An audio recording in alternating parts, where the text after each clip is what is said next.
I had always been the kind of person who believed in the power of hard work. From a young age, I was taught that dedication and perseverance would get you further than any shortcut. This mindset served me well, especially when it came to my career. I had worked tirelessly to get into my dream job, and when I finally landed it, I was ecstatic. But what I didn't expect was that the biggest challenge I would face wasn't from the work itself. It was from the person I considered my best friend. Let me start from the beginning. I met Emma in college. We were in the same major, both passionate about marketing and the psychology behind consumer behavior. From the moment we started working together on a group project, we clicked. Emma was outgoing, confident, and charismatic, everything I wasn't. I was the quiet, meticulous one who loved to dive deep into the details. We made a perfect team, and over time we became inseparable. We studied together, worked together, and shared our hopes and dreams about the future. After graduation, we both landed jobs at the same company. It was a big deal for us, an opportunity to prove ourselves in a competitive field. We were on the same team, working on the same projects, and everything seemed perfect. We had worked so hard to get here, and now it was time to make our mark. At first, everything was great. We collaborated effortlessly, bouncing ideas off each other and celebrating each small success. Emma, with her big personality, was often the one in the spotlight, and I didn't mind. It was her nature to shine, and I was happy to let her take the lead in meetings while I focused on the behind-the-scenes work. I knew that my ideas, my research, and my contributions were solid. We were a team, after all. But as time went on, I started to notice something off. It was subtle at first. In meetings, Emma would occasionally mention ideas that sounded eerily familiar to mine, but she never once credited me for them. I told myself it was no big deal. Maybe I was just being paranoid. After all, we were working on so many projects at once. But then it happened more and more. She'd present a proposal, and I'd recognize my own words, my own suggestions, but they were always framed as her ideas. And it wasn't just in meetings. It was in emails, in client presentations, in everything. Emma was taking credit for my work, and I wasn't sure how to handle it. At first, I tried to brush it off. I told myself she probably just forgot where the ideas came from, or maybe she thought I didn't mind. After all, we were friends, right? She'd always been the more outgoing one, the one who thrived in the spotlight, while I was content to be in the background. But as the weeks passed, I couldn't ignore it anymore. It wasn't just a small oversight anymore. It was a pattern. One afternoon, as we were preparing for a big presentation to a potential client, I noticed something that made my blood run cold. Emma had taken my proposal, a detailed, well-researched plan I had spent hours perfecting, and used it as the basis for her own presentation. Word for word, the ideas I had spent so much time crafting appeared on the slide deck she was about to present. She didn't even mention me once. Not a word. No acknowledgement. Nothing. I sat in the back of the meeting room, my stomach twisting in knots as Emma confidently presented my work as her own. The clients seemed impressed, and Emma basked in the praise. I wanted to speak up, to say something, but I couldn't. I was frozen in place, unsure of how to approach the situation. Was I overreacting? Should I just let it go? But deep down, I knew this wasn't just a minor oversight anymore. It was a betrayal. Later that evening, as we sat in our shared office, Emma turned to me with a wide grin. "That went great, don't you think?" she said, her voice bright. I nodded, forcing a smile, but my mind was racing. I could feel the anger bubbling up inside me. I had worked so hard on that proposal. I had put my heart into it. And now Emma was acting like it was all her doing. I wanted to confront her right then and there, but something held me back. A part of me was afraid. Afraid of ruining our friendship. Afraid of what would happen if I called her out. But as the days passed, the weight of the situation grew heavier. I couldn't keep ignoring it. I couldn't keep pretending that everything was okay. The truth was, I felt taken advantage of. I had always supported Emma, always been there for her, but this felt different. It wasn't just that she was taking credit for my work.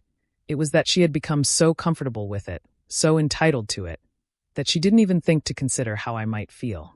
I had spent so many years trying to prove myself, trying to earn my place in this field, and now it felt like Emma was taking everything I had worked for and claiming it as her own. I had built my career from the ground up, and now it was being stolen from me by the one person I trusted the most. I knew something had to change, but I didn't know what. The days after that meeting were a blur. I couldn't focus at work, and I couldn't shake the feeling that something was wrong. My thoughts kept drifting back to the presentation, to the way Emma had taken my ideas and presented them as her own without a second thought. I kept replaying the moment in my head, wondering if I had imagined it or if I was just being too sensitive. But deep down, I knew the truth. She had crossed a line. It wasn't just one instance. It had been happening for months, maybe even longer. The subtle ways she had taken credit for my work, the times she had downplayed my contributions, the times she had acted like my ideas were just part of the team effort, without giving me the recognition I deserved. It was all starting to add up, and the weight of it was becoming unbearable. I tried to talk myself out of the anger I was feeling. After all, Emma was my best friend. We had been through so much together. We had shared laughter, struggles, and dreams. I didn't want to believe that she would intentionally hurt me. But the more I thought about it, the clearer it became. She had been using me. She had been taking advantage of my talent, my dedication, and my trust in her. I couldn't keep letting this go on. I couldn't keep pretending that everything was fine. I had to stand up for myself. One evening, after a long day at work, I finally decided to confront her. It wasn't something I wanted to do, but it was something I had to do. I couldn't keep carrying this burden alone. I needed to know if my feelings were justified or if I had been imagining things. I called Emma and told her I needed to talk. She seemed surprised but agreed to meet up after work. We decided to go to a small cafe near our office, a place where we had spent hours talking about everything and nothing in the past. It felt like the right place to have this conversation, even though I knew it was going to be difficult. When I arrived, Emma was already sitting at a table by the window, sipping her coffee. She smiled when she saw me, but I could tell there was something off in her expression. Maybe she sensed the tension in the air. Maybe she knew this conversation was coming. I sat down across from her, my heart racing in my chest. I had been rehearsing what I was going to say, but now that I was here, the words seemed to escape me. I took a deep breath and decided to just say what I needed to say. Emma, I began, my voice steady but firm, I need to talk to you about something that's been bothering me for a while now. I've been feeling hurt, and I think it's time we address it. Emma's smile faltered slightly, and she set her coffee down. What's going on? She asked, her voice laced with concern. But I could tell it was more out of politeness than genuine curiosity. She had always been good at pretending everything was fine, even when it wasn't. I've been noticing something, I continued, trying to keep my voice calm. I've been working really hard on these projects, and I've been putting in a lot of effort. But lately, I've been feeling like my work is being taken and presented as your own. It's been happening more and more, and I can't ignore it anymore. Emma's eyes widened in surprise, and for a moment, I thought she might deny it. But instead, she just stared at me, her expression unreadable. I don't know what you're talking about, she said, her voice a little too defensive. You know, we work together. Of course, some of our ideas overlap. It's not a big deal. I felt my blood begin to boil. I had expected this kind of response. Emma always had a way of deflecting when she didn't want to take responsibility for something. But this time, I wasn't going to let it slide. It is a big deal, I said, my voice rising slightly. It's not just overlapping ideas, Emma. It's my work, my research, my proposals. And every time you present them, you act like they're yours. You've done it in meetings, in emails, in front of clients. You've been taking credit for things I've done, and it's not fair. Emma opened her mouth to say something, but I held up my hand, stopping her. I've been trying to brush it off. I've been trying to tell myself it's not a big deal. But it is. It hurts, Emma. It really hurts. And I can't keep pretending that everything is fine. For a moment, there was silence between us. Emma didn't say anything. She just stared at me, her eyes flickering with something I couldn't quite place. Guilt? Defensiveness? Maybe a mix of both. I didn't mean to hurt you, she said finally, her voice softer now. I've been so focused on getting ahead, on proving myself, that I didn't realize what I was doing. I didn't realize I was taking credit for your work. I wanted to believe her. I wanted to believe that it was all a misunderstanding, that Emma hadn't intentionally betrayed me. But the truth was, it didn't matter. The damage had already been done. The trust we had built over the years had been broken, and no amount of apology could fix that. I don't know if I can forgive you for this, Emma, I said quietly, my voice filled with disappointment. I don't know if I can continue working with you after everything that's happened. Emma's eyes filled with regret, and for the first time, I saw a flicker of vulnerability in her. Please, she said, her voice pleading. I'm sorry. I never meant for it to go this far. I'll make it right. I promise. But deep down, I knew it was too late. I had already made up my mind. I couldn't stay in a place where my work, my contributions, and my loyalty were being taken for granted. I couldn't keep working with someone who had betrayed me, no matter how much history we had together. I'm leaving the company, I said, the words falling from my lips before I could stop them. Emma's face went pale. What? No, you can't do that. I have to, I said, my voice firm. I can't stay here any longer. I need to move on. The decision to leave was not an easy one. It wasn't just about walking away from a job. It was about walking away from a friendship, from years of shared experiences and memories. But in that moment, I knew it was the right thing to do. No matter how much Emma apologized, no matter how much she promised she would change, I couldn't ignore the fact that she had crossed a line I wasn't willing to let slide. I had worked too hard to get to where I was, and I wasn't going to allow anyone to take that away from me. The next few weeks were a blur. I handed in my resignation, packed up my things, and walked out of the company I had once considered my second home. I didn't look back. I didn't want to. I was done. But Emma? She didn't take it well. She called me, texted me, and even showed up at my apartment more than once, begging me to come back. She told me she understood what she had done wrong and promised she would make things right. But I was done listening. I had heard it all before. The apologies, the promises, the empty words. They didn't mean anything to me anymore. What hurt the most was that I couldn't shake the feeling that Emma didn't fully understand the gravity of what she had done. She wasn't just stealing my work. She was taking away my sense of worth. She was erasing the value of my contributions, and that was something I couldn't forgive. After I left, I took a little time for myself. I didn't rush into another job immediately. I needed space to think, to heal, and to figure out what I really wanted. I had spent so much of my life focusing on others, on helping Emma, on supporting my team, on doing whatever it took to get ahead, that I had lost sight of my own needs. I had lost sight of what made me happy, what made me feel fulfilled. I needed to rediscover that. I started freelancing, working on projects that excited me. It wasn't as stable as a full-time job, but it gave me the flexibility I needed. I was able to work on my own terms, to choose the clients I wanted to work with, and to focus on the kind of projects that inspired me. It felt like a fresh start, a new chapter in my life. I began to remember why I had chosen this career in the first place. The thrill of creating something from nothing, the satisfaction of seeing my hard work pay off. But just as things were starting to fall into place, Emma's world began to fall apart. I heard through mutual friends that things weren't going so well for her at the company. Without me there to support her, she was struggling. She had always relied on my ideas, my input, and my behind-the-scenes work to make things look good. Without me, she was left to fend for herself, and it was clear she was floundering. At first, I didn't think much of it. After all, she had done this to herself. She had taken credit for my work, and now she was paying the price. But as the weeks went on, I started to feel a strange sense of guilt. Was I wrong to leave? Was I being too harsh? Maybe I should have given her another chance. Maybe she really did want to make things right. I tried to push those thoughts aside. I knew I had made the right decision. But it was hard not to feel a little guilty when I heard how much Emma was struggling. She had always been confident, always been the one to take charge. To see her unraveling without me was a strange feeling. I couldn't deny that I had played a role in her success, and now that I was gone, it was clear she was struggling to keep up. And then one day I got a message from her. It was a text, simple and to the point. I need your help. Please.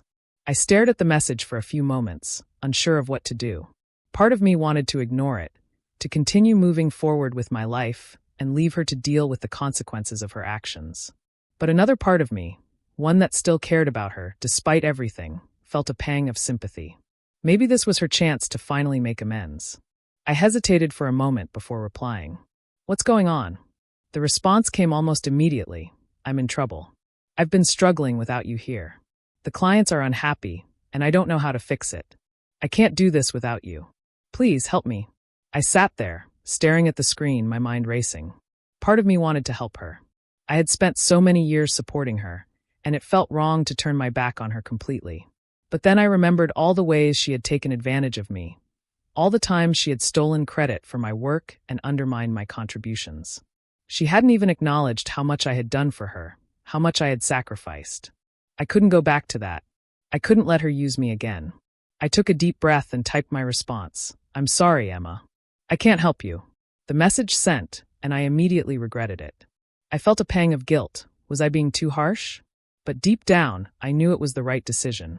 She had to face the consequences of her actions. She had to learn to stand on her own 2 feet. The next few weeks were quiet. Emma didn't reach out to me again, and I focused on my own career. It wasn't easy, but I was slowly starting to rebuild my confidence. I was learning to prioritize myself, to put my own needs first. And in doing so, I realized something important. I didn't need Emma to succeed. I didn't need anyone to validate my worth. I had the skills, the drive, and the passion to succeed on my own. And that was the most empowering thing I had learned through all of this. The decision to cut ties with Emma was harder than I had anticipated. As the weeks passed, I found myself wondering if I had made the right choice. I had been so sure when I walked away, but now, with some distance, the silence felt heavier.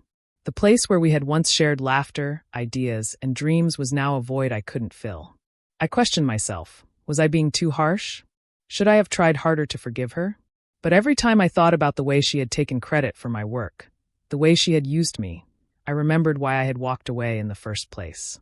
I had to protect my own integrity. I had to protect my own worth. I couldn't let anyone, not even someone I had called my best friend, undermine that. I kept myself busy with freelance projects, diving into work that excited me, pushing myself to grow and explore new areas of my field. It was a relief to be free from the toxic environment I had left behind. I was rediscovering the joy in my work, the passion that had first driven me to pursue this career. It was my time to thrive, to prove that I could succeed on my own. As I started to rebuild my life, Emma's name continued to pop up. Mutual friends would reach out, telling me how she was struggling, how things had taken a turn for the worse at the company. They told me how she had been trying to salvage the projects we had worked on together, but without my ideas and support, she was floundering. Her work wasn't getting the praise it used to, and her reputation was beginning to take a hit. At first, I felt a small sense of satisfaction. This was what she deserved. She had used me for her own gain, and now she was reaping the consequences. But as time went on, I began to feel a strange sympathy.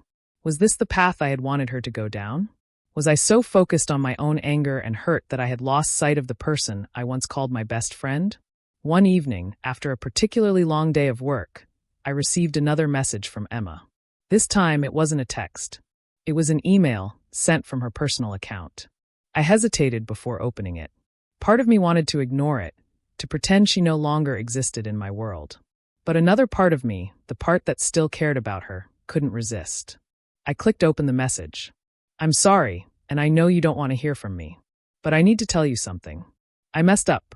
I've lost everything. My job, my credibility, everything. I don't know what's going to happen next. I don't know what to do. I read it through twice before I made my decision. I knew I couldn't go back to the way things were. I couldn't return to that place of betrayal and manipulation. But at the same time, I couldn't ignore the pain in her words. She was struggling, and despite everything, part of me still wanted to help her. I sat for a long time, staring at the email. My fingers hovered over the keyboard as I wrestled with my emotions. I had worked hard to get to this point in my life, to rebuild my confidence and my career. I couldn't let her drag me back into the chaos. But I also couldn't completely shut her out. After what felt like an eternity, I finally typed a response. I don't know how to fix things, Emma. I can't go back to the way things were, and I can't let you take credit for my work anymore. But I hope you find a way to make things right. I hope you learn from this, and I hope you realize how much damage you've caused. I hit send before I could change my mind, and then sat back, my heart heavy with the weight of the decision. I knew that my words weren't going to magically fix everything, but they were all I could offer. I couldn't give her the forgiveness she was asking for, not yet, not after everything. But I could give her the truth. The next few weeks passed in a blur of work and self-reflection. I kept my distance from Emma, not responding to any more messages or attempts at contact. I focused on my new projects, on building my own brand and reputation.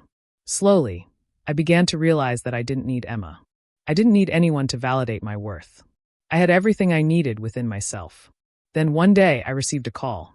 It was from one of our mutual friends, someone who had been caught in the middle of everything. They told me that Emma had left her job. She had been let go, actually, after a final project had fallen apart. She had no other job lined up, and it was clear that her career was in jeopardy. The company had cut ties with her, and she was now facing the consequences of her actions. I felt a strange mixture of emotions. Part of me was relieved. She had finally hit rock bottom, and maybe this would be the wake-up call she needed. But another part of me felt sad. Sad for the girl I had once known, the one who had been so full of potential, so driven. Now, she was lost, trying to figure out how to pick up the pieces of her life. I wasn't sure what to do with those feelings. I wasn't sure if I was supposed to feel sorry for her, or if I was supposed to feel like she got what she deserved. Either way, I knew that the old Emma was gone, and in her place was a person I didn't recognize. In the end, I realized that the hardest part wasn't walking away from her. It wasn't even about the betrayal or the lost friendship. The hardest part was accepting that sometimes people change. Sometimes they make choices that you can't understand, and all you can do is let them go. As the months passed, I continued to rebuild my life. The sting of the betrayal slowly faded, replaced by a sense of empowerment. I had made the right decision. I had walked away from a friendship that, at its core, wasn't healthy for me. I had taken control of my career, my future, and most importantly, my sense of self-worth. I was no longer defined by the work I did for others. I was defined by what I brought to the table, by my own ideas, my own vision, and my own goals. But even as I moved forward, there were moments when the past crept back into my mind. I thought about Emma, about the way things had ended between us. Part of me still longed for the days when we had been inseparable, when we had shared our dreams and ambitions. But I had to remind myself that those days were gone. Emma had changed, and so had I. And sometimes, the people you love the most are the ones who hurt you the hardest. I didn't hear from her for a while after that last email exchange. She didn't try to contact me, and I didn't reach out to her either. It was like a chapter of my life had been closed, and it was time to move on. I threw myself into my work, building my own brand, and making connections that would take me further than I had ever imagined. I was no longer tied to the office politics, the drama, or the resentment. I was free. Then one afternoon, about 6 months after I had left the company, I received an unexpected message. It wasn't from Emma, but from one of our old colleagues. They told me that Emma had reached out to them, asking if they could help her find new opportunities in the industry. She had fallen on hard times, and it was clear she was struggling to put her life back together. I felt a strange sense of relief. Maybe she was finally owning up to her mistakes. Maybe she was finally learning from the consequences of her actions. The thought of her trying to rebuild her career didn't make me feel vindicated anymore. It didn't make me feel like I had won. It made me feel sad. In a way, I understood her desperation. I had been there before, unsure of where to go next, feeling like everything I had worked for was slipping away. But what made Emma's situation different was the fact that she had caused her own downfall. She had made her choices, and now she had to deal with the consequences. I had to remind myself that this was her journey, not mine. I couldn't control it. I couldn't fix it. I had to let her go and allow her to figure things out on her own. A few weeks later, Emma reached out to me again, this time with a more humble tone. She apologized for everything. She apologized for taking credit for my work, for lying, and for betraying my trust. She told me how much she regretted what had happened, how much she wished she could go back and do things differently. I read her message over and over again, unsure of how to respond. I wanted to forgive her. I wanted to believe that she had learned from her mistakes. But I couldn't ignore the fact that I had spent so many years being there for her, only for her to take advantage of me when I wasn't looking. In the end, I decided to reply. I didn't want to drag things out, but I didn't want to leave things unresolved either. I typed out my response carefully, choosing my words with care. I appreciate your apology, Emma. I really do. But the truth is, I can't go back to what we were. Too much has happened, and I've learned a lot from this experience. I've learned that I need to prioritize myself, my work, and my happiness. I hope you find a way to rebuild your life, but I can't be a part of it anymore. I hit send, feeling a sense of finality. It wasn't the closure I had once hoped for, but it was the closure I needed. Emma had made her choices, and I had made mine. We were no longer the people we had been when we first started working together. We were different now, and sometimes people grow apart. Sometimes it's for the best. Months later, I still thought about Emma from time to time. I heard through the grapevine that she had found a new job, but it wasn't in the field we had once shared. She had taken a different path, one that seemed more aligned with her passions and interests. I'm not sure if it was a step forward or just another way of running from her past. But either way, I hoped she found the peace she was looking for. As for me, I continued to thrive. I built my business, expanded my portfolio, and most importantly, I learned to trust myself again. The road to self-discovery and growth wasn't easy, but it was one I was glad I had taken. I had learned the hard way that no one should ever take credit for my work, my ideas, or my time. I had learned that my value was not defined by the opinions of others, and I had learned that sometimes the best thing you can do for yourself is to walk away from the people who hold you back. In the end, the experience with Emma taught me more than I could have ever imagined. It taught me to be stronger, more resilient, and more confident in who I was. It taught me that I didn't need anyone's approval to succeed, and that the only person I should rely on was myself. And as I looked ahead to the future, I knew that the best was yet to come.